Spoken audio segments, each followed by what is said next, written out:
श्रीगणेशाय नमः। अथ श्री हनुमत्स्तोत्रम्। नमो हनुमते तुभ्यं नमो मारुतसूनवे। नमः श्रीरामभक्ताय श्यामास्याय च ते नमः। नमो वानरवीराय सुग्रीवसख्यकारिणे लङ्काविदाहनार्थाय हेलासागरतारिणे सीताशोकविनाशाय राममुद्राधराय च रावणान्तकुलच्छेदकारिणे ते नमो नमः। मेघनादमखध्वंसकारिणे ते नमो नमः।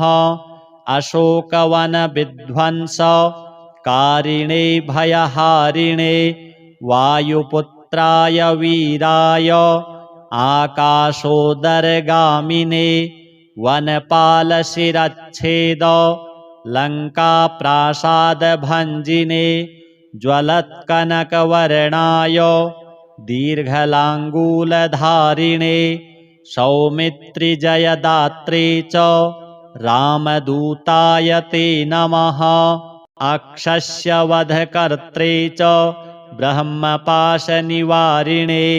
लक्ष्मणाङ्गमहाशक्ति घातक्षतविनाशिने रक्षोघ्नाय रिपुघ्नाय भूतघ्नाय च ते नमः। ऋक्षवानरवीरौघ प्राणदाय नमो नमः। परसैन्यबलघ्नाय शस्त्रास्त्रघ्नाय ते नमः। विषघ्नाय द्विषघ्नाय ज्वरघ्नाय च ते नमः।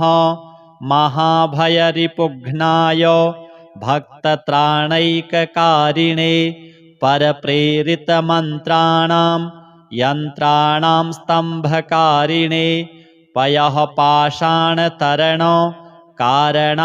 नमो नमः।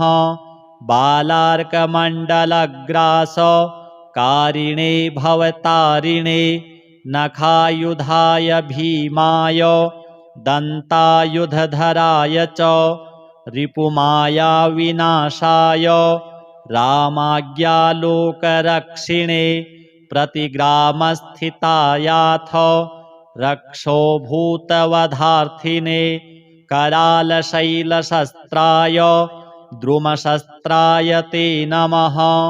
बालैकब्रह्मचर्याय रुद्रमूर्तिधराय च विहङ्गमाय सर्वाय वज्रदेहाय ते नमः। कौपीनवाससे तुभ्यं रामभक्तिरताय च दक्षिणाशाभास्कराय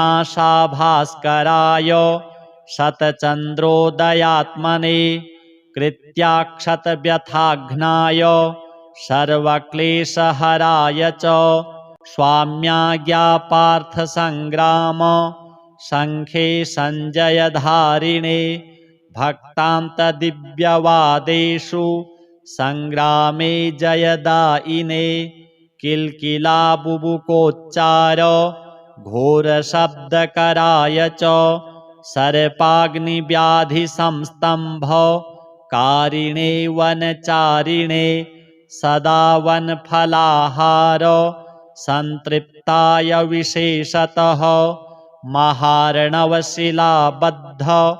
सेतुबन्धाय ते नमः। वादे विवादे सङ्ग्रामे भये घोरे महावने सिंहव्याघ्रादिचौरेभ्यः स्तोत्रपाठाद्भयं नहि। दिव्ये भूतभये व्याधौ विषेस्थावरजङ्गमे राजशस्त्रभये चोग्रे तथा ग्रहभयेषु च जले सर्वे महावृष्टौ दुर्भिक्षे प्राणसम्प्लवे पठेत् स्तोत्रं प्रमुच्येत भयेभ्यः सर्वतो नरः। तस्य क्वापि भयं नास्ति हनुमत्स्तव पाठतः सर्वदा वै त्रिकालं च पठनीयमिदं स्तवं सर्वान् कामान् वाप्नोति नात्र कार्या विचारणा विभीषणकृतं स्तोत्रं तारक्षेण समुदीरितं ये पठिष्यन्ति भक्त्या वै सिद्ध्यस्तत्करे स्थिताः। अथ श्रीमङ्गलस्तोत्रम्। मङ्गलो भूमिपुत्रश्च ऋणहर्ता धनप्रदः स्थिरासनो महाकायः सर्वकर्मावबोधकः लोहितो लोहिताङ्गश्च सामगायी कृपाकरः धर्मराजः कुजो भौमो भूमिजो भूमिनन्दनः अङ्गारको यमश्चैव सर्वरोगापहारकः सृष्टिकर्तापहर्ता च सर्वकामफलप्रदः भूतिदो ग्रहपूज्यश्च वक्रो रक्तवपुः प्रभुः एतानि कुजनामानि यो नित्यं प्रयतः पठेत् ऋणं न जायते तस्य धनं प्राप्नोत्यसंशयम् रक्तपुष्पैश्च गन्धैश्च दीपधूपादिभिस्तथा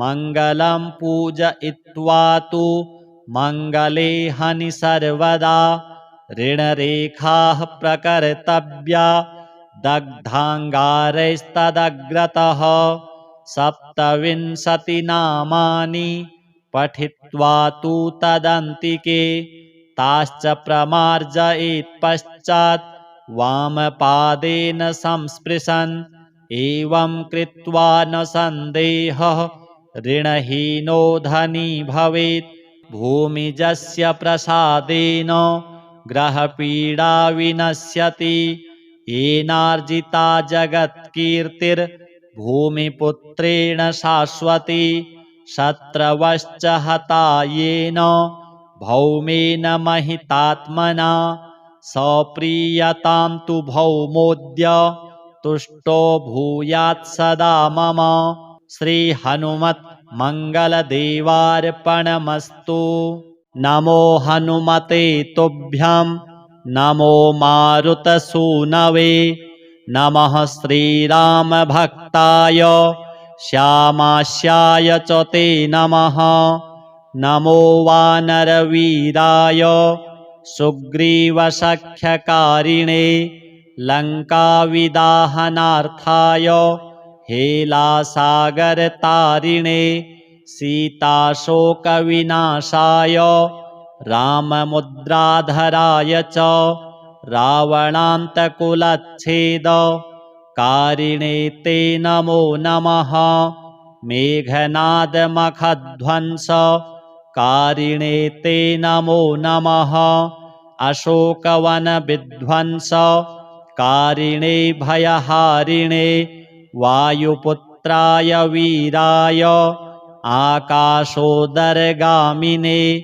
वनपालशिरच्छेद लङ्काप्रासादभञ्जिने ज्वलत्कनकवर्णाय दीर्घलाङ्गूलधारिणे सौमित्रिजयदात्रे च रामदूताय ते नमः। अक्षस्यवधकर्त्रे च ब्रह्मपाशनिवारिणे लक्ष्मणाङ्गमहाशक्ति घातक्षतविनाशिने रक्षोघ्नाय रिपुघ्नाय भूतघ्नाय च ते नमः। ऋक्षवानरवीरौघ प्राणदाय नमो नमः। परसैन्यबलघ्नाय शस्त्रास्त्रघ्नाय ते नमः। विषघ्नाय द्विषघ्नाय ज्वरघ्नाय च ते नमः। महाभयरिपुघ्नाय भक्तत्राणैककारिणे परप्रेरितमन्त्राणां यन्त्राणां स्तम्भकारिणे पयः पाषाणतरणकारणाय नमो नमः। बालार्कमण्डलग्रास कारिणे भवतारिणे नखायुधाय भीमाय दन्तायुधधराय च रिपुमायाविनाशाय रामाज्ञालोकरक्षिणे प्रतिग्रामस्थितायाथ रक्षोभूतवधार्थिने करालशैलशस्त्राय द्रुमशस्त्राय ते नमः बालैकब्रह्मचर्याय रुद्रमूर्तिधराय च विहङ्गमाय सर्वाय वज्रदेहाय ते नमः कौपीनवाससे तुभ्यं रामभक्तिरताय च दक्षिणाशाभास्कराय शतचन्द्रोदयात्मने कृत्याक्षतव्यथाघ्नाय सर्वक्लेशहराय च स्वाम्याज्ञापार्थसङ्ग्राम शङ्खे सञ्जयधारिणे भक्तान्तदिव्यवादेषु सङ्ग्रामे जयदायिने किल्किलाबुबुकोच्चार घोरशब्दकराय च सर्पाग्निव्याधिसंस्तम्भ कारिणे वनचारिणे सदा वनफलाहार सन्तृप्ताय विशेषतः महार्णवशिलाबद्ध सेतुबन्धाय ते नमः वादे विवादे सङ्ग्रामे भये घोरे महावने सिंहव्याघ्रादिचौरेभ्यः स्तोत्रपाठाद्भयं नहि दिव्ये भूतभये व्याधौ विषेस्थावरजङ्गमे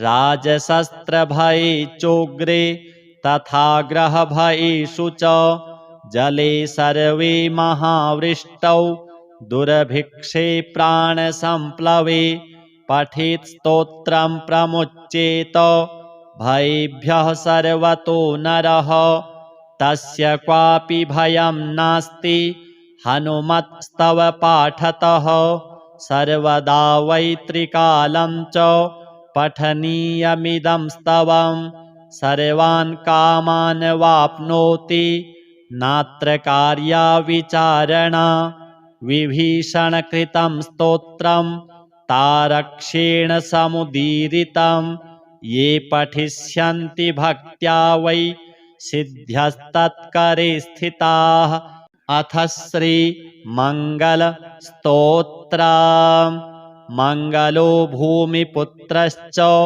ऋणहर्ता धनप्रदः स्थिरासनो महाकायः सर्वकर्मावबोधकः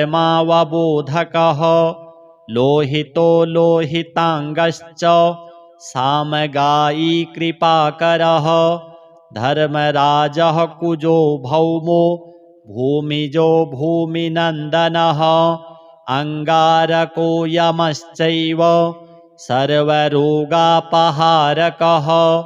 सृष्टिकर्तापहर्ता च सर्वकामफलप्रदः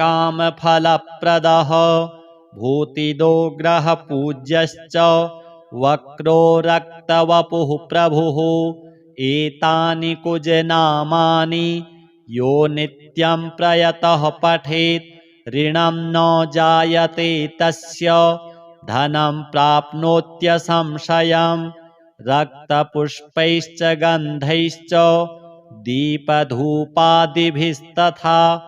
मङ्गलं पूजयित्वा तु मङ्गले हनि सर्वदा ऋणरेखाः प्रकर्तव्या दग्धाङ्गारैस्तदग्रतः 27 नामानि पठित्वा तु तदन्तिके ताश्च प्रमार्जयेत् पश्चात् वामपादेन संस्पृशन् एवं कृत्वा न सन्देहः ऋणहीनो धनी भवेत् भूमिजस्य प्रसादेन ग्रहपीडा विनश्यति येनार्जिता जगत्कीर्तिर्भूमिपुत्रेण शाश्वती शत्रवश्च हता येन भौमेन महितात्मना सप्रीयतां तु भौमोद्य तुष्टो भूयात् सदा मम।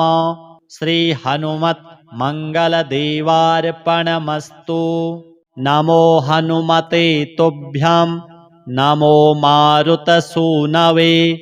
नमः श्रीरामभक्ताय श्यामास्याय च ते नमः। नमो वानरवीराय सुग्रीवसख्यकारिणे लङ्काविदाहनार्थाय हेलासागरतारिणे सीताशोकविनाशाय राममुद्राधराय च रावणान्तकुलच्छेदकारिणे ते नमो नमः। मेघनादमखध्वंसकारिणे ते नमो नमः। अशोकवनविध्वंसकारिणे भयहारिणे वायुपुत्राय वीराय आकाशोदरगामिने वनपालशिरच्छेद लङ्काप्रासादभञ्जिने ज्वलत्कनकवर्णाय दीर्घलाङ्गूलधारिणे सौमित्रिजयदात्रे च रामदूताय ते नमः। अक्षस्यवधकर्त्रे च ब्रह्मपाशनिवारिणे लक्ष्मणाङ्गमहाशक्ति घातक्षतविनाशिने रक्षोघ्नाय रिपुघ्नाय भूतघ्नाय च ते नमः। ऋक्षवानरवीरौघ प्राणदाय नमो नमः। परसैन्यबलघ्नाय शस्त्रास्त्रघ्नाय ते नमः। विषघ्नाय द्विषघ्नाय ज्वरघ्नाय च ते नमः।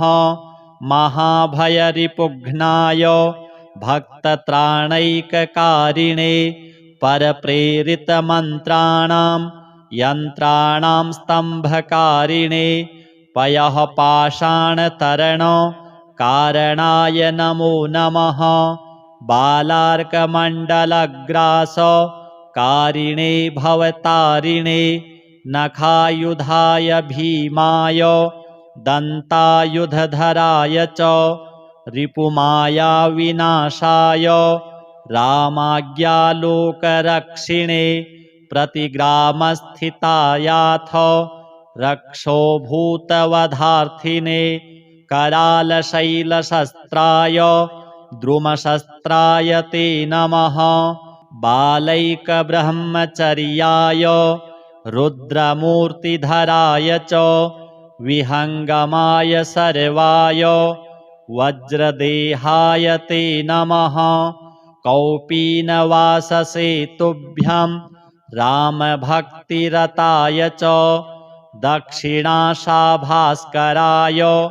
शतचन्द्रोदयात्मने कृत्याक्षतव्यथाघ्नाय सर्वक्लेशहराय च स्वाम्याज्ञापार्थसङ्ग्राम शङ्खे सञ्जयधारिणे भक्तान्तदिव्यवादेषु सङ्ग्रामे जयदायिने किल्किलाबुबुकोच्चार घोरशब्दकराय च सर्पाग्निव्याधिसंस्तम्भकारिणे वनचारिणे सदा वनफलाहार सन्तृप्ताय विशेषतः महार्णवशिलाबद्ध सेतुबन्धाय ते नमः।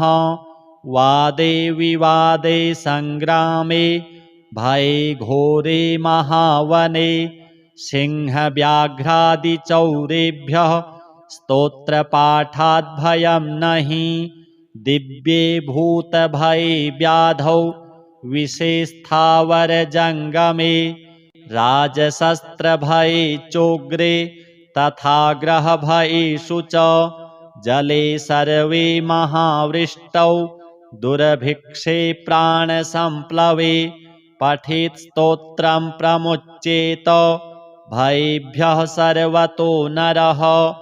तस्य क्वापि भयं नास्ति हनुमत्स्तव पाठतः सर्वदा वै त्रिकालं च पठनीयमिदं स्तवम् सर्वान् कामान् वाप्नोति नात्र कार्या विचारणा विभीषणकृतं स्तोत्रम् तारक्ष्येण समुदीरितं ये पठिष्यन्ति भक्त्या वै सिद्ध्यस्तत्करे स्थिताः। अथ श्रीमङ्गलस्तोत्रम्। मङ्गलो भूमिपुत्रश्च ऋणहर्ता धनप्रदः स्थिरासनो महाकायः सर्वकर्मावबोधकः लोहितो लोहिताङ्गश्च सामगायी कृपाकरः धर्मराजः कुजो भौमो भूमिजो भूमिनन्दनः अङ्गारको यमश्चैव सर्वरोगापहारकः सृष्टिकर्तापहर्ता च सर्वकामफलप्रदः भूतिदो ग्रहपूज्यश्च वक्रो रक्तवपुः प्रभुः एतानि कुजनामानि यो नित्यं प्रयतः पठेत् ऋणं न जायते तस्य धनं प्राप्नोत्यसंशयम् रक्तपुष्पैश्च गन्धैश्च दीपधूपादिभिस्तथा मङ्गलं पूजयित्वा तु मङ्गले हनि सर्वदा ऋणरेखाः प्रकर्तव्या दग्धाङ्गारैस्तदग्रतः 27 नामानि पठित्वा तु तदन्तिके ताश्च प्रमार्जयेत् पश्चात् वामपादेन संस्पृशन् एवं कृत्वा न सन्देहः ऋणहीनो धनी भवेत् भूमिजस्य प्रसादेन ग्रहपीडा विनश्यति येनार्जिता जगत्कीर्तिर्भूमिपुत्रेण शाश्वती शत्रवश्च हता येन भौमेन महितात्मना सप्रीयतां तु भौमोऽद्य तुष्टो भूयात् सदा मम। श्रीहनुमत् मङ्गलदेवार्पणमस्तु। नमो हनुमते तुभ्यं नमो मारुतसूनवे नमः श्रीरामभक्ताय श्यामास्याय च ते नमः। नमो वानरवीराय सुग्रीवसख्यकारिणे लङ्काविदाहनार्थाय हेलासागरतारिणे सीताशोकविनाशाय राममुद्राधराय च रावणान्तकुलच्छेदकारिणे ते नमो नमः। मेघनादमखध्वंसकारिणे ते नमो नमः।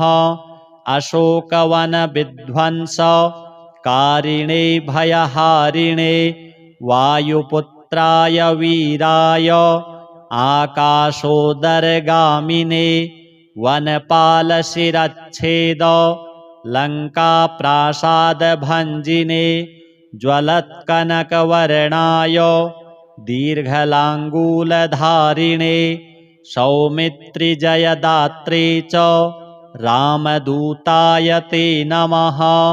अक्षस्यवधकर्त्रे च ब्रह्मपाशनिवारिणे लक्ष्मणाङ्गमहाशक्ति घातक्षतविनाशिने रक्षोघ्नाय रिपुघ्नाय भूतघ्नाय च ते नमः। ऋक्षवानरवीरौघ प्राणदाय नमो नमः। परसैन्यबलघ्नाय शस्त्रास्त्रघ्नाय ते नमः। विषघ्नाय द्विषघ्नाय ज्वरघ्नाय च ते नमः। महाभयरिपुघ्नाय भक्तत्राणैककारिणे परप्रेरितमन्त्राणां यन्त्राणां स्तम्भकारिणे पयः पाषाणतरणकारणाय नमो नमः। बालार्कमण्डलग्रासकारिणे भवतारिणे नखायुधाय भीमाय दन्तायुधधराय च रिपुमायाविनाशाय रामाज्ञालोकरक्षिणे प्रतिग्रामस्थितायाथ रक्षोभूतवधार्थिने करालशैलशस्त्राय द्रुमशस्त्राय ते नमः बालैकब्रह्मचर्याय रुद्रमूर्तिधराय च विहङ्गमाय सर्वाय वज्रदेहाय ते नमः कौपीनवाससे तुभ्यं रामभक्तिरताय च दक्षिणाशाभास्कराय शतचन्द्रोदयात्मने कृत्याक्षतव्यथाघ्नाय सर्वक्लेशहराय च स्वाम्याज्ञापार्थसङ्ग्राम शङ्खे सञ्जयधारिणे भक्तान्तदिव्यवादेषु सङ्ग्रामे जयदायिने किल्किलाबुबुकोच्चार घोरशब्दकराय च सर्पाग्निव्याधिसंस्तम्भ कारिणे वनचारिणे सदा वनफलाहार सन्तृप्ताय विशेषतः महार्णवशिलाबद्ध सेतुबन्धाय ते नमः वादे विवादे सङ्ग्रामे भये घोरे महावने सिंहव्याघ्रादिचौरेभ्यः स्तोत्रपाठाद्भयं नहि दिव्ये भूतभये व्याधौ विषेस्थावरजङ्गमे राजशस्त्रभये चोग्रे तथा ग्रहभयेषु च जले सर्वे महावृष्टौ दुर्भिक्षे प्राणसम्प्लवे पठेत् स्तोत्रं प्रमुच्येत भयेभ्यः सर्वतो नरः तस्य क्वापि भयं नास्ति हनुमत्स्तव पाठतः सर्वदा वै त्रिकालं च पठनीयमिदं स्तवं सर्वान् कामान् वाप्नोति नात्र कार्या विचारणा विभीषणकृतं स्तोत्रं तारक्ष्येण समुदीरितं ये पठिष्यन्ति भक्त्या वै सिद्ध्यस्तत्करे स्थिताः अथ श्रीमङ्गलस्तोत्रम् मङ्गलो भूमिपुत्रश्च ऋणहर्ता धनप्रदः स्थिरासनो महाकायः सर्वकर्मावबोधकः लोहितो लोहिताङ्गश्च सामगायी कृपाकरः धर्मराजः कुजो भौमो भूमिजो भूमिनन्दनः अङ्गारको यमश्चैव सर्वरोगापहारकः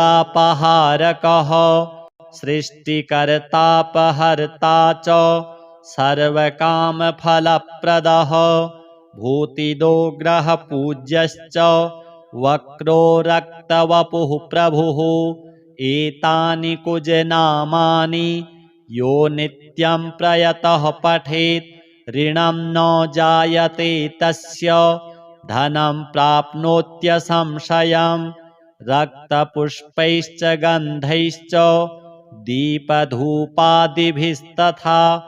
मङ्गलं पूजयित्वा तु मङ्गले हनि सर्वदा ऋणरेखाः प्रकर्तव्या दग्धाङ्गारैस्तदग्रतः 27 नामानि पठित्वा तु तदन्तिके ताश्च प्रमार्जयेत् पश्चात् वामपादेन संस्पृशन् एवं कृत्वा न सन्देहः ऋणहीनो धनी भवेत् भूमिजस्य प्रसादेन ग्रहपीडा विनश्यति येनार्जिता जगत्कीर्तिर्भूमिपुत्रेण शाश्वती शत्रवश्च हता येन भौमेन महितात्मना सप्रीयतां तु भौमोऽद्य तुष्टो भूयात् सदा मम।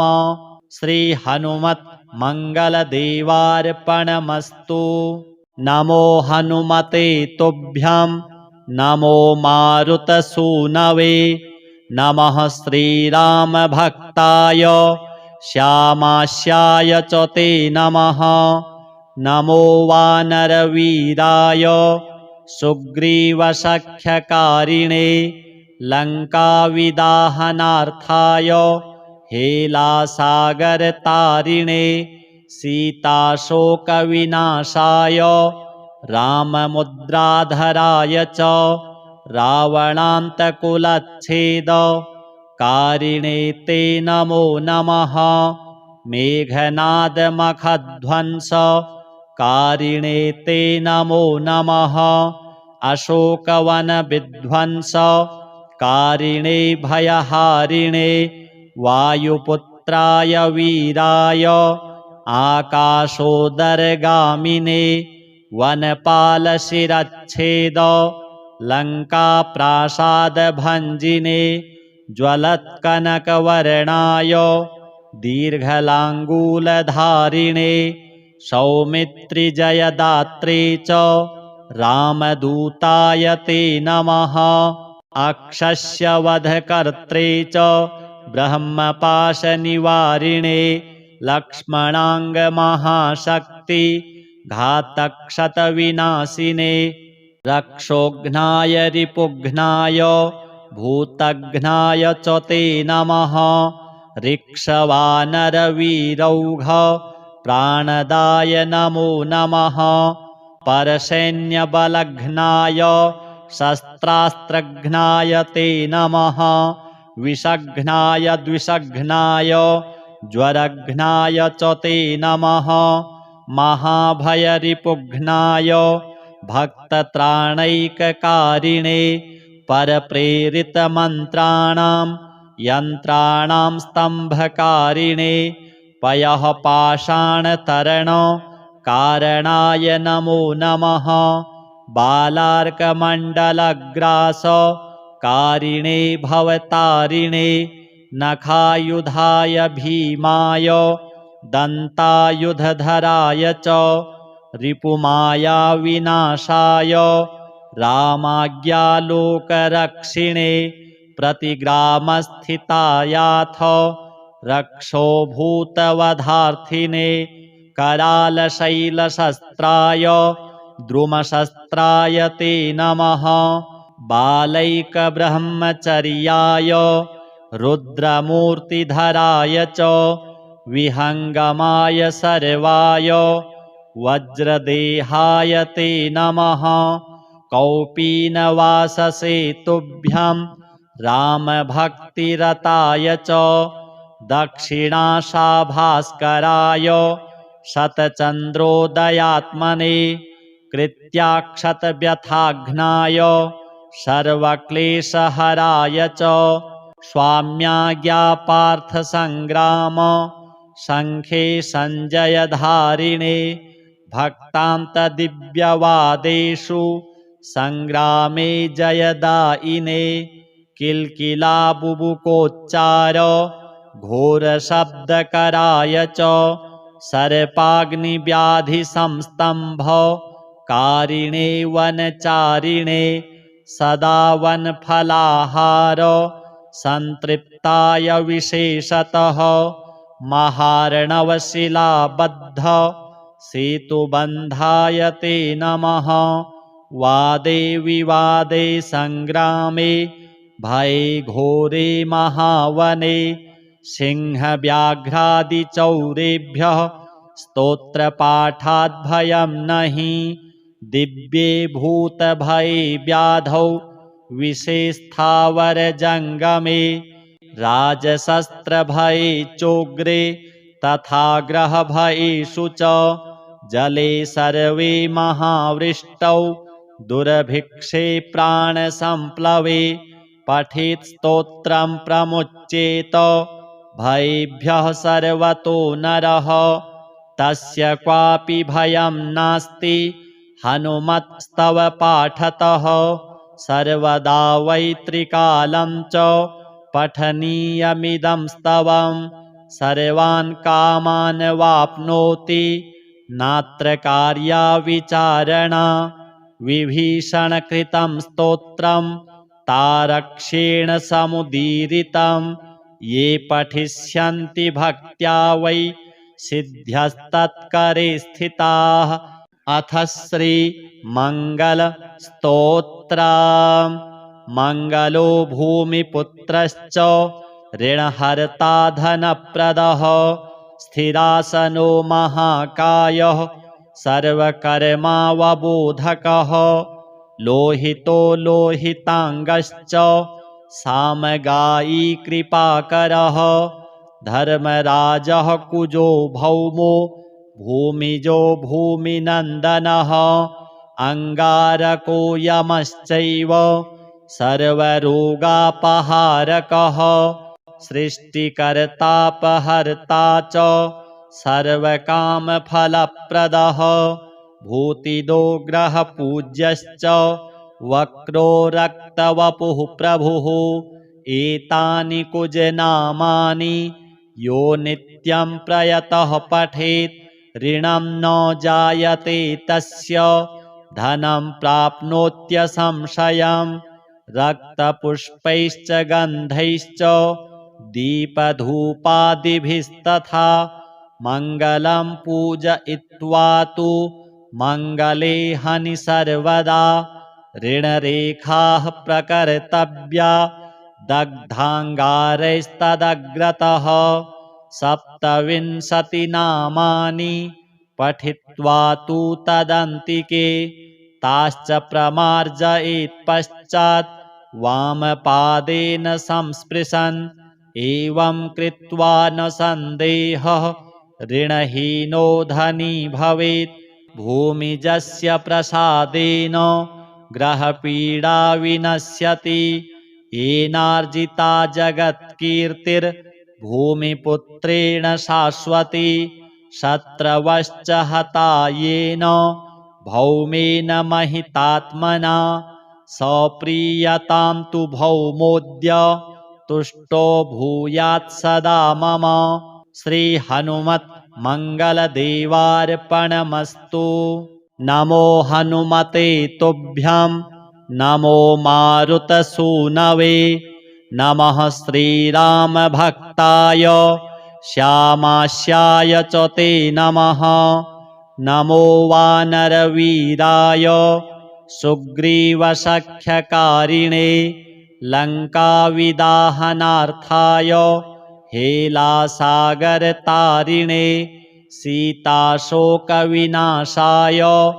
राममुद्राधराय च रावणान्तकुलच्छेदकारिणे ते नमो नमः।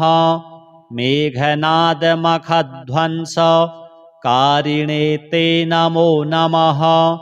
अशोकवनविध्वंसकारिणे भयहारिणे वायुपुत्राय वीराय आकाशोदरगामिने वनपालशिरच्छेद लङ्काप्रासादभञ्जिने ज्वलत्कनकवर्णाय दीर्घलाङ्गूलधारिणे सौमित्रिजयदात्रे च रामदूताय ते नमः। अक्षस्यवधकर्त्रे च ब्रह्मपाशनिवारिणे लक्ष्मणाङ्गमहाशक्ति घातक्षतविनाशिने रक्षोघ्नाय रिपुघ्नाय भूतघ्नाय च ते नमः। ऋक्षवानरवीरौघ प्राणदाय नमो नमः। परसैन्यबलघ्नाय शस्त्रास्त्रघ्नाय ते नमः। विषघ्नाय द्विषघ्नाय ज्वरघ्नाय च ते नमः। महाभयरिपुघ्नाय भक्तत्राणैककारिणे परप्रेरितमन्त्राणां यन्त्राणां स्तम्भकारिणे पयः पाषाणतरण कारणाय नमो नमः। बालार्कमण्डलग्रास कारिणे भवतारिणे नखायुधाय भीमाय दन्तायुधधराय च रिपुमाया विनाशाय रामाज्ञालोकरक्षिणे प्रतिग्रामस्थितायाथ रक्षोभूतवधार्थिने करालशैलशस्त्राय द्रुमशस्त्राय ते नमः। बालैकब्रह्मचर्याय रुद्रमूर्तिधराय च विहङ्गमाय सर्वाय वज्रदेहाय ते नमः। कौपीनवाससे तुभ्यं रामभक्तिरताय च दक्षिणाशाभास्कराय शतचन्द्रोदयात्मने कृत्याक्षतव्यथाघ्नाय सर्वक्लेशहराय च स्वाम्याज्ञापार्थसङ्ग्राम शङ्खे सञ्जयधारिणे भक्तान्तदिव्यवादेषु सङ्ग्रामे जयदायिने किल्किलाबुबुकोच्चार घोरशब्दकराय च सर्पाग्निव्याधिसंस्तम्भ कारिणे वनचारिणे सदा वनफलाहार सन्तृप्ताय विशेषतः महार्णवशिलाबद्ध सेतुबन्धाय ते नमः। वादे विवादे सङ्ग्रामे भये घोरे महावने सिंहव्याघ्रादिचौरेभ्यः स्तोत्रपाठाद्भयं नहि दिव्ये भूतभये व्याधौ विषेस्थावरजङ्गमे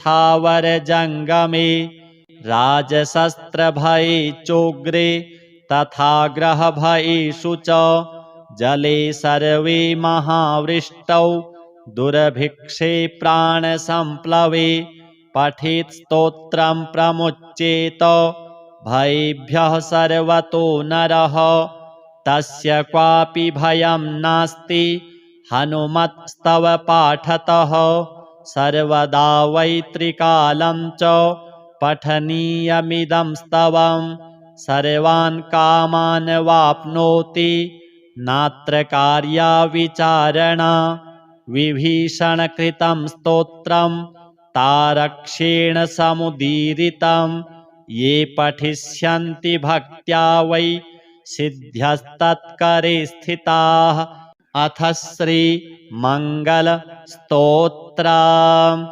मङ्गलो भूमिपुत्रश्च ऋणहर्ता धनप्रदः स्थिरासनो महाकायः सर्वकर्मावबोधकः लोहितो लोहिताङ्गश्च सामगायी कृपाकरः धर्मराजः कुजो भौमो भूमिजो भूमिनन्दनः अङ्गारको यमश्चैव सर्वरोगापहारकः सृष्टिकर्तापहर्ता च सर्वकामफलप्रदः भूतिदो ग्रहपूज्यश्च वक्रो रक्तवपुः प्रभुः एतानि कुजनामानि यो नित्यं प्रयतः पठेत् ऋणं न जायते तस्य धनं प्राप्नोत्यसंशयम् रक्तपुष्पैश्च गन्धैश्च दीपधूपादिभिस्तथा मङ्गलं पूजयित्वा तु मङ्गले हनि सर्वदा ऋणरेखाः प्रकर्तव्या दग्धाङ्गारैस्तदग्रतः 27 नामानि पठित्वा तु तदन्तिके ताश्च प्रमार्जयेत् पश्चात् वामपादेन संस्पृशन् एवं कृत्वा न सन्देहः ऋणहीनो धनी भवेत् भूमिजस्य प्रसादेन ग्रहपीडा विनश्यति येनार्जिता जगत्कीर्तिर्भूमिपुत्रेण शाश्वती शत्रवश्च हता येन भौमेन महितात्मना सप्रीयतां तु भौमोऽद्य तुष्टो भूयात् सदा मम। श्रीहनुमत् मङ्गलदेवार्पणमस्तु। नमो हनुमते तुभ्यं नमो मारुतसूनवे नमः श्रीरामभक्ताय श्यामास्याय च ते नमः। नमो वानरवीराय सुग्रीवसख्यकारिणे लङ्काविदाहनार्थाय हेलासागरतारिणे सीताशोकविनाशाय राममुद्राधराय च रावणान्तकुलच्छेदकारिणे ते नमो नमः। मेघनादमखध्वंसकारिणे ते नमो नमः। अशोकवनविध्वंसकारिणे भयहारिणे वायुपुत्राय वीराय आकाशोदरगामिने वनपालशिरच्छेद लङ्काप्रासादभञ्जिने ज्वलत्कनकवर्णाय दीर्घलाङ्गूलधारिणे सौमित्रिजयदात्रे च रामदूताय ते नमः। अक्षस्यवधकर्त्रे च ब्रह्मपाशनिवारिणे लक्ष्मणाङ्गमहाशक्ति घातक्षतविनाशिने रक्षोघ्नाय रिपुघ्नाय भूतघ्नाय च ते नमः। ऋक्षवानरवीरौघ प्राणदाय नमो नमः। परसैन्यबलघ्नाय शस्त्रास्त्रघ्नाय ते नमः। विषघ्नाय द्विषघ्नाय ज्वरघ्नाय च ते नमः। महाभयरिपुघ्नाय भक्तत्राणैककारिणे परप्रेरितमन्त्राणां यन्त्राणां स्तम्भकारिणे पयःपाषाणतरणकारणाय नमो नमः। बालार्कमण्डलग्रासकारिणे भवतारिणे नखायुधाय भीमाय दन्तायुधधराय च रिपुमायाविनाशाय रामाज्ञालोकरक्षिणे प्रतिग्रामस्थितायाथ रक्षोभूतवधार्थिने करालशैलशस्त्राय द्रुमशस्त्राय ते नमः। बालैकब्रह्मचर्याय रुद्रमूर्तिधराय च विहङ्गमाय सर्वाय वज्रदेहाय ते नमः। कौपीनवाससे तुभ्यं रामभक्तिरताय च दक्षिणाशाभास्कराय शतचन्द्रोदयात्मने कृत्याक्षतव्यथाघ्नाय सर्वक्लेशहराय च स्वाम्याज्ञापार्थसङ्ग्राम शङ्खे सञ्जयधारिणे भक्तान्तदिव्यवादेषु सङ्ग्रामे जयदायिने किल्किलाबुबुकोच्चार घोरशब्दकराय च सर्पाग्निव्याधिसंस्तम्भकारिणे वनचारिणे सदा वनफलाहार सन्तृप्ताय विशेषतः महार्णवशिलाबद्ध सेतुबन्धाय ते नमः। वादे विवादे सङ्ग्रामे भये घोरे महावने सिंहव्याघ्रादिचौरेभ्यः स्तोत्रपाठाद्भयं नहि दिव्ये भूतभये व्याधौ विषेस्थावरजङ्गमे राजशस्त्रभये चोग्रे तथा ग्रहभयेषु च जले सर्वे महावृष्टौ दुर्भिक्षे प्राणसम्प्लवे पठेत् स्तोत्रं प्रमुच्येत भयेभ्यः सर्वतो नरः। तस्य क्वापि भयं नास्ति हनुमत्स्तव पाठतः सर्वदा वै त्रिकालं च पठनीयमिदं स्तवम् सर्वान् कामान् वाप्नोति नात्र कार्या विचारणा विभीषणकृतं स्तोत्रं तारक्ष्येण समुदीरितं ये पठिष्यन्ति भक्त्या वै सिद्ध्यस्तत्करे स्थिताः। अथ श्रीमङ्गलस्तोत्रम्। मङ्गलो भूमिपुत्रश्च ऋणहर्ता धनप्रदः स्थिरासनो महाकायः सर्वकर्मावबोधकः लोहितो लोहिताङ्गश्च सामगायी कृपाकरः धर्मराजः कुजो भौमो भूमिजो भूमिनन्दनः अङ्गारको यमश्चैव सर्वरोगापहारकः सृष्टिकर्तापहर्ता च सर्वकामफलप्रदः भूतिदो ग्रहपूज्यश्च वक्रो रक्तवपुः प्रभुः एतानि कुजनामानि यो नित्यं प्रयतः पठेत् ऋणं न जायते तस्य धनं प्राप्नोत्यसंशयम् रक्तपुष्पैश्च गन्धैश्च दीपधूपादिभिस्तथा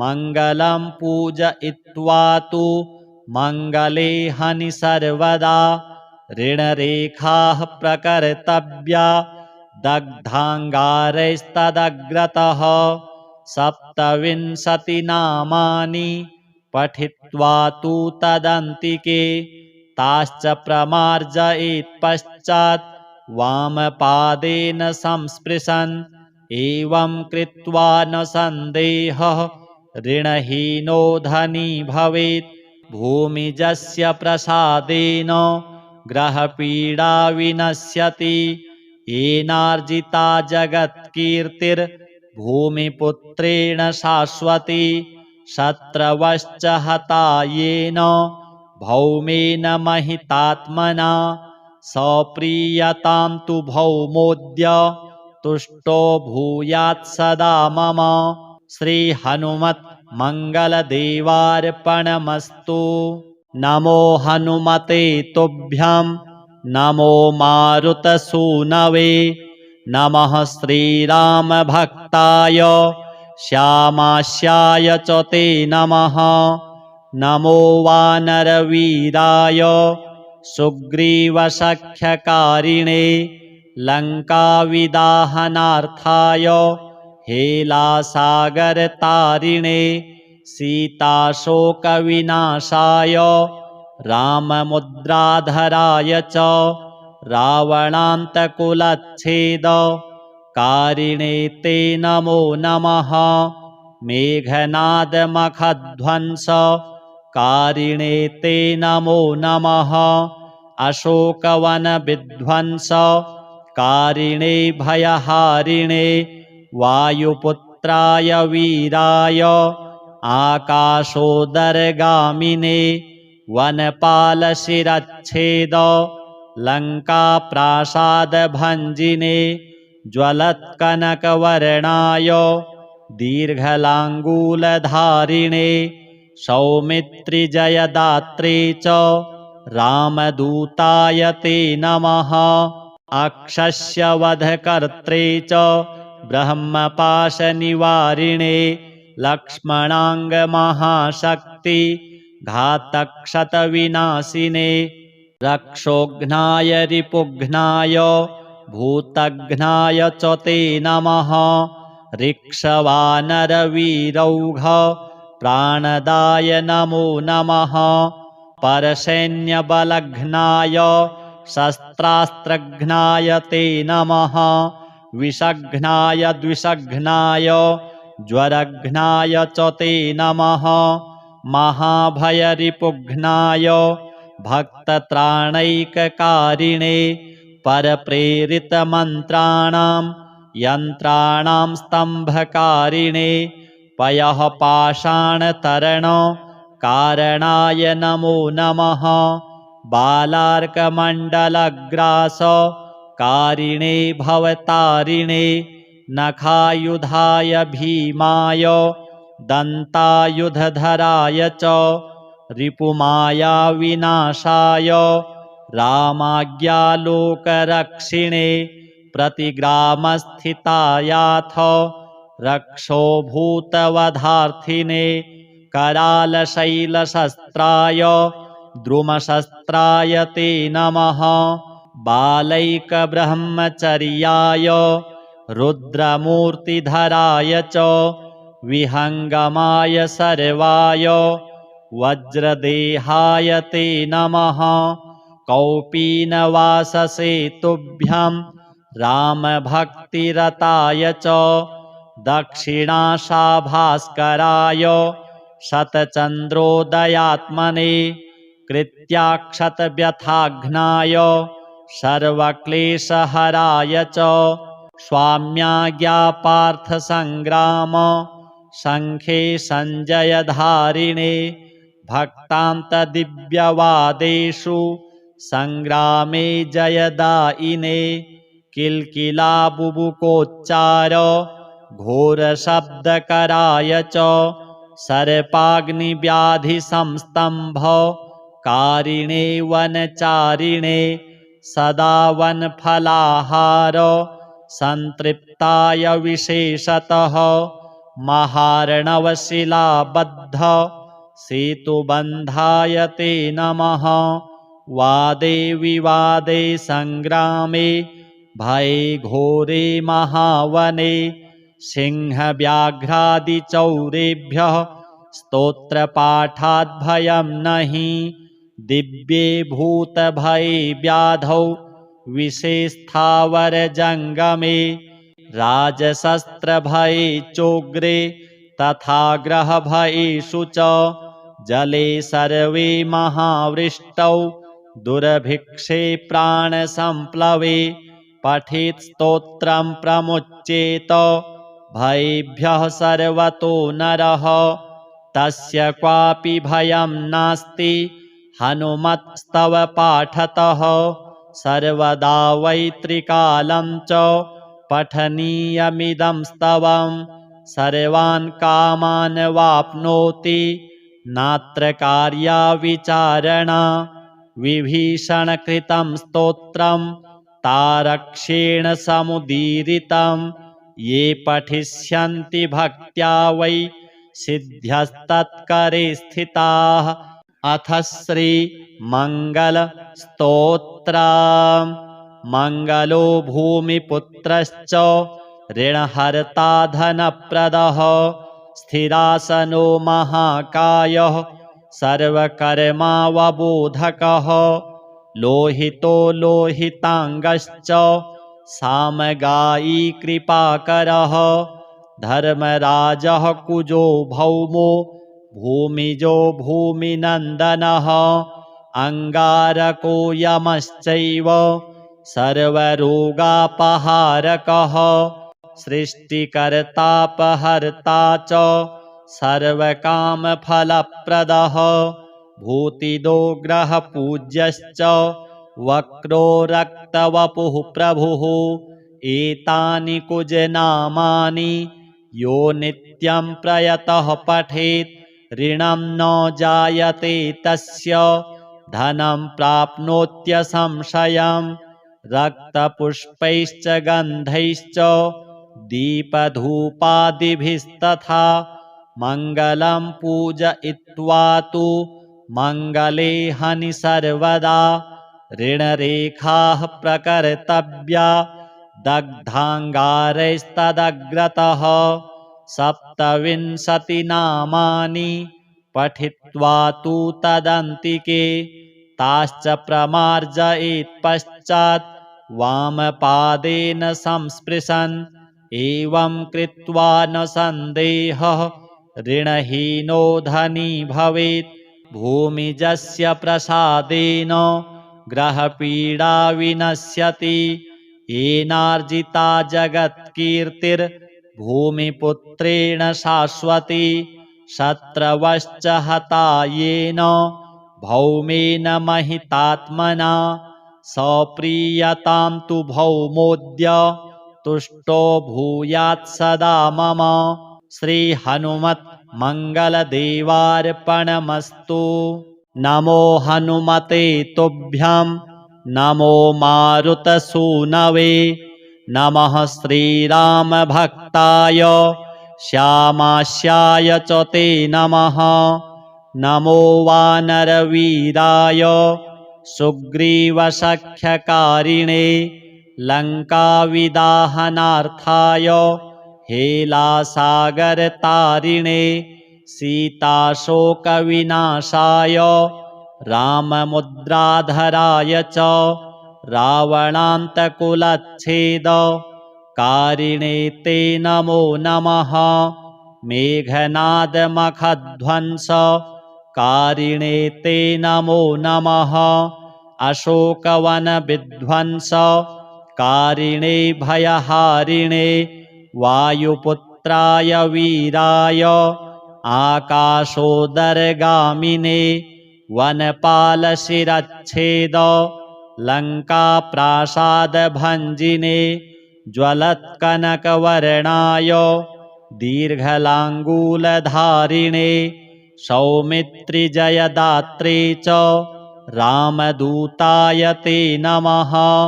अक्षस्य वधकर्त्रे च ब्रह्मपाशनिवारिणे लक्ष्मणाङ्गमहाशक्ति घातक्षतविनाशिने रक्षोघ्नाय रिपुघ्नाय भूतघ्नाय च ते नमः।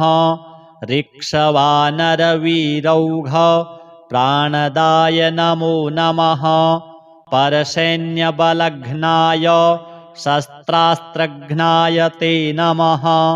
विषघ्नाय द्विषघ्नाय ज्वरघ्नाय च ते नमः। महाभयरिपुघ्नाय भक्तत्राणैककारिणे परप्रेरितमन्त्राणां यन्त्राणां स्तम्भकारिणे पयःपाषाणतरणकारणाय नमो नमः। बालार्कमण्डलग्रासकारिणे भवतारिणे नखायुधाय भीमाय दन्तायुधधराय च रिपुमायाविनाशाय रामाज्ञालोकरक्षिणे प्रतिग्रामस्थितायाथ रक्षोभूतवधार्थिने करालशैलशस्त्राय द्रुमशस्त्राय ते नमः। बालैकब्रह्मचर्याय रुद्रमूर्तिधराय च विहङ्गमाय सर्वाय वज्रदेहाय ते नमः। कौपीनवाससे तुभ्यं रामभक्तिरताय च दक्षिणाशाभास्कराय शतचन्द्रोदयात्मने कृत्याक्षतव्यथाघ्नाय सर्वक्लेशहराय च स्वाम्याज्ञापार्थसङ्ग्राम शङ्खे सञ्जयधारिणे भक्तान्तदिव्यवादेषु सङ्ग्रामे जयदायिने किल्किलाबुबुकोच्चार घोरशब्दकराय च सर्पाग्निव्याधिसंस्तम्भकारिणे वनचारिणे सदा वनफलाहार सन्तृप्ताय विशेषतः महार्णवशिलाबद्ध सेतुबन्धाय ते नमः। वादे विवादे सङ्ग्रामे भये घोरे महावने सिंहव्याघ्रादिचौरेभ्यः स्तोत्रपाठाद्भयं नहि दिव्ये भूतभये व्याधौ विषेस्थावरजङ्गमे राजशस्त्रभये चोग्रे तथा ग्रहभयेषु च जले सर्वे महावृष्टौ दुर्भिक्षे प्राणसम्प्लवे पठेत् स्तोत्रं प्रमुच्येत भयेभ्यः सर्वतो नरः तस्य क्वापि भयं नास्ति हनुमत्स्तव पाठतः सर्वदा वै त्रिकालं च पठनीयमिदं स्तवं सर्वान् कामान् वाप्नोति नात्र कार्या विचारणा विभीषणकृतं स्तोत्रं तारक्ष्येण समुदीरितं ये पठिष्यन्ति भक्त्या वै सिद्ध्यस्तत्करे स्थिताः।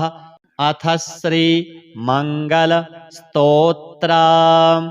मङ्गलो भूमिपुत्रश्च ऋणहर्ता धनप्रदः स्थिरासनो महाकायः सर्वकर्मावबोधकः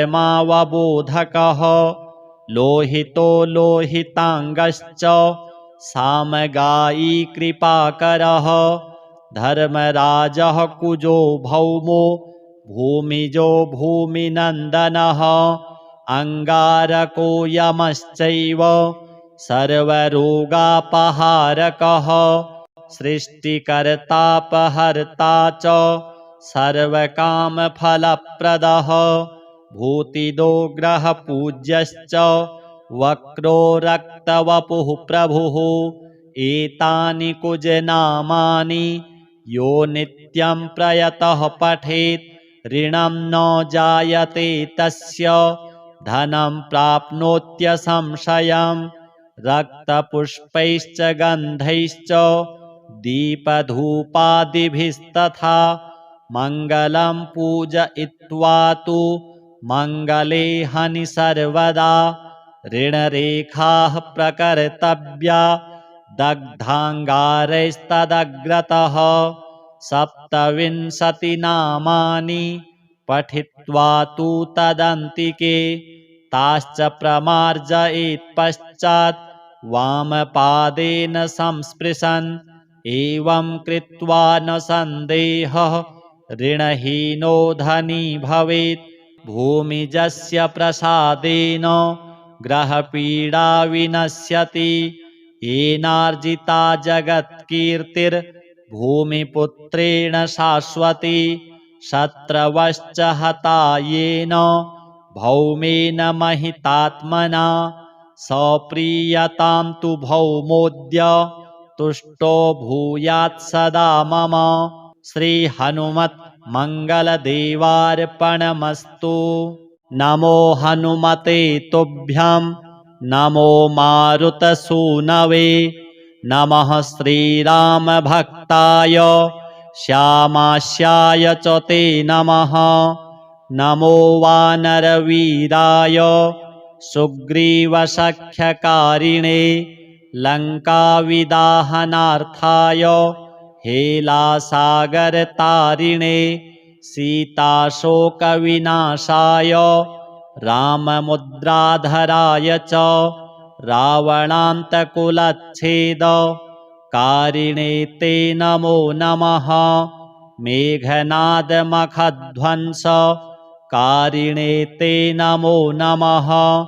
अशोकवनविध्वंसकारिणे भयहारिणे वायुपुत्राय वीराय आकाशोदरगामिने वनपालशिरच्छेद लङ्काप्रासादभञ्जिने ज्वलत्कनकवर्णाय दीर्घलाङ्गूलधारिणे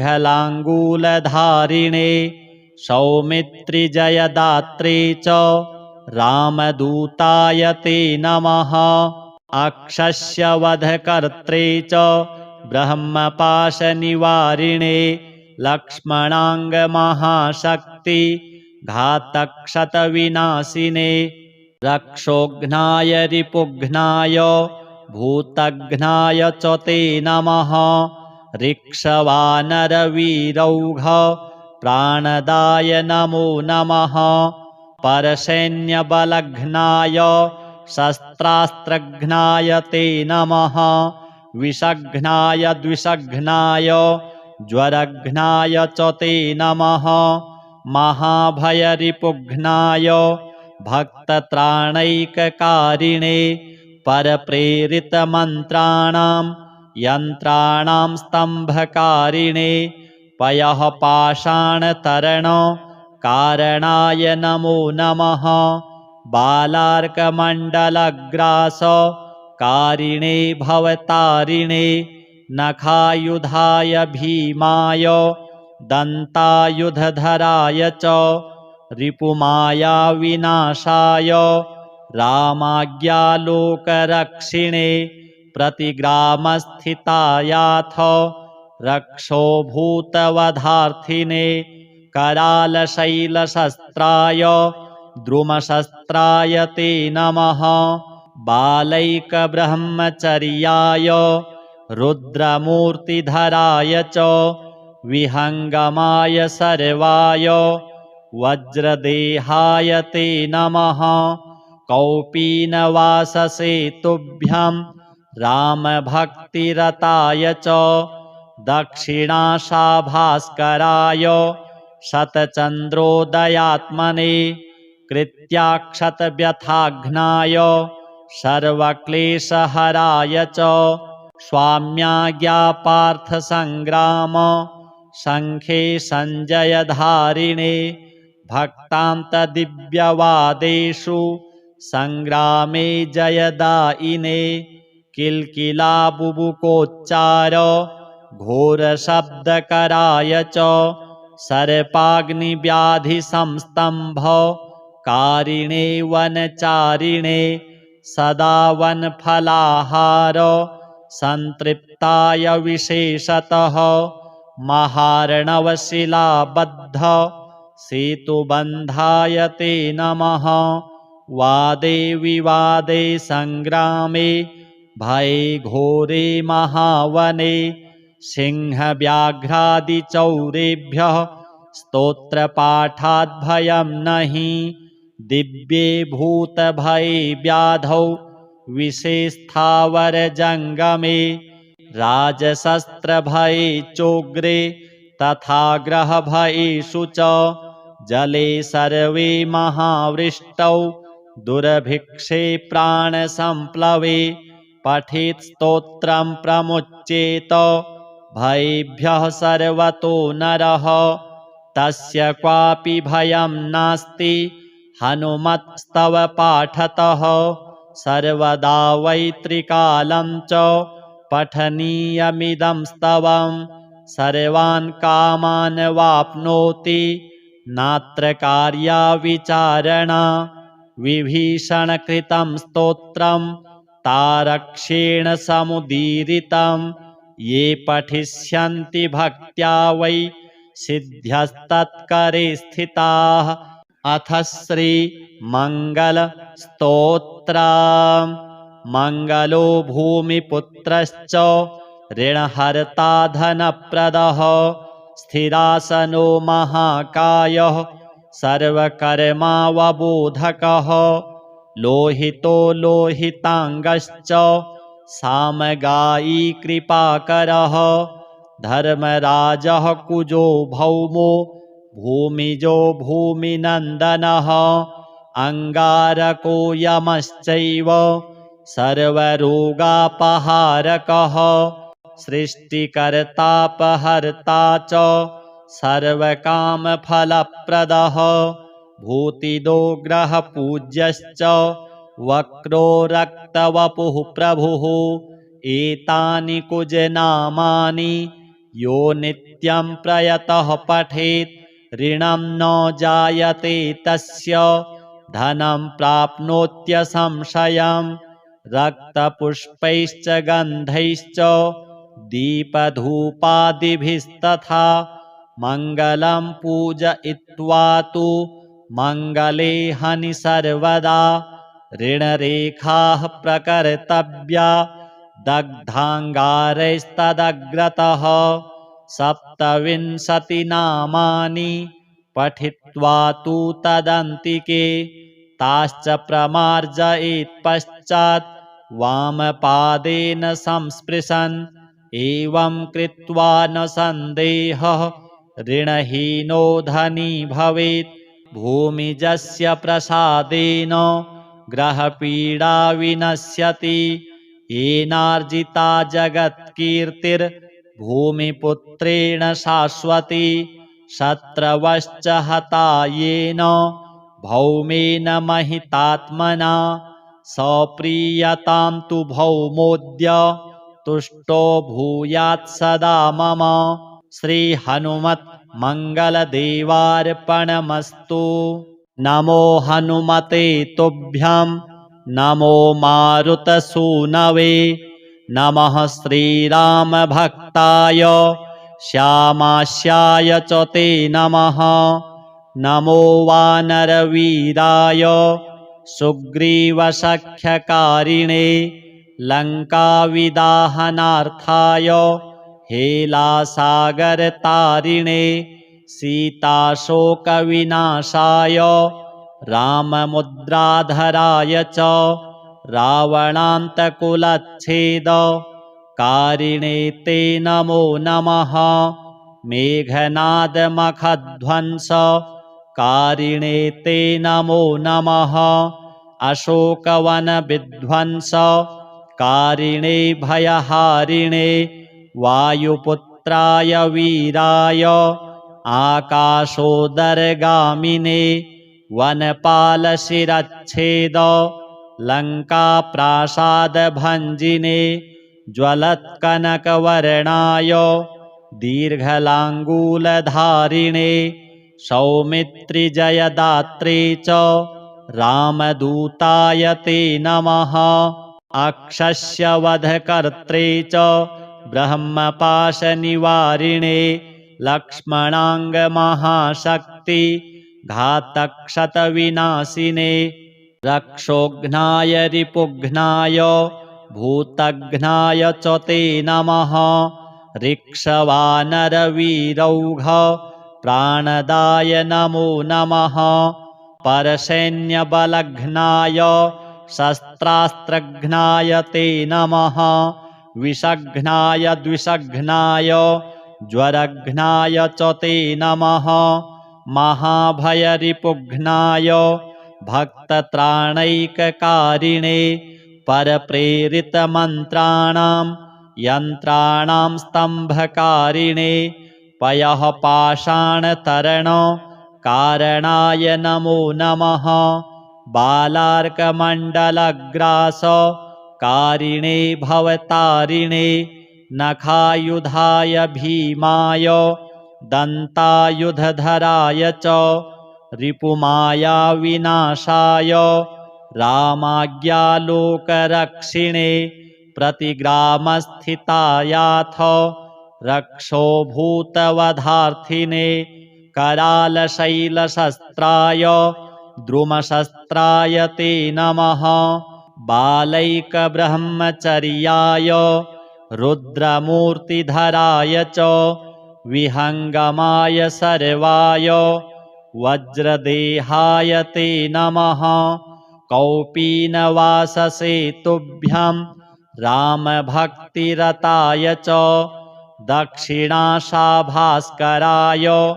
शतचन्द्रोदयात्मने कृत्याक्षतव्यथाघ्नाय सर्वक्लेशहराय च स्वाम्याज्ञापार्थसङ्ग्राम शङ्खे सञ्जयधारिणे भक्तान्तदिव्यवादेषु सङ्ग्रामे जयदायिने किल्किलाबुबुकोच्चार घोरशब्दकराय च सर्पाग्निव्याधिसंस्तम्भकारिणे वनचारिणे सदा वनफलाहार सन्तृप्ताय विशेषतः महार्णवशिलाबद्ध सेतुबन्धाय ते नमः। वादे विवादे सङ्ग्रामे भये घोरे महावने सिंहव्याघ्रादिचौरेभ्यः स्तोत्रपाठाद्भयं नहि दिव्ये भूतभये व्याधौ विषेस्थावरजङ्गमे राजशस्त्रभये चोग्रे तथा ग्रहभयेषु च जले सर्वे महावृष्टौ दुर्भिक्षे प्राणसम्प्लवे पठेत् स्तोत्रं प्रमुच्येत भयेभ्यः सर्वतो नरः तस्य क्वापि भयं नास्ति हनुमत्स्तव पाठतः सर्वदा वै त्रिकालं च पठनीयमिदं स्तवं सर्वान् कामान् वाप्नोति नात्र कार्या विचारणा विभीषणकृतं स्तोत्रं तारक्षेण समुदीरितं ये पठिष्यन्ति भक्त्या वै सिद्ध्यस्तत्करे स्थिताः। अथ श्रीमङ्गलस्तोत्रम्। मङ्गलो भूमिपुत्रश्च ऋणहर्ता धनप्रदः स्थिरासनो महाकायः सर्वकर्मावबोधकः लोहितो लोहिताङ्गश्च सामगायी कृपाकरः धर्मराजः कुजो भौमो भूमिजो भूमिनन्दनः अङ्गारको यमश्चैव सर्वरोगापहारकः सृष्टिकर्तापहर्ता च सर्वकामफलप्रदः भूतिदो ग्रहपूज्यश्च वक्रो रक्तवपुः प्रभुः एतानि कुजनामानि यो नित्यं प्रयतः पठेत् ऋणं न जायते तस्य धनं प्राप्नोत्यसंशयं रक्तपुष्पैश्च गन्धैश्च दीपधूपादिभिस्तथा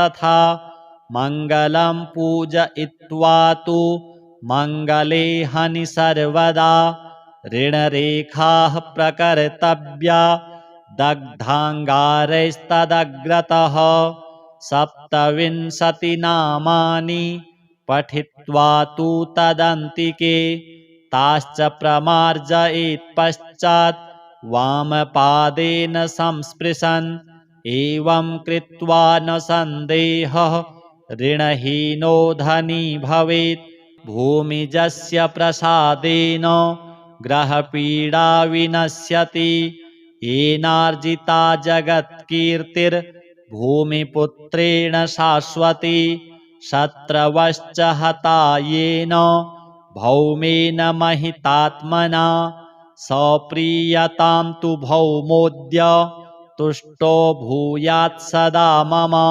श्री हनुमत् मंगलदेवार्पणमस्तु।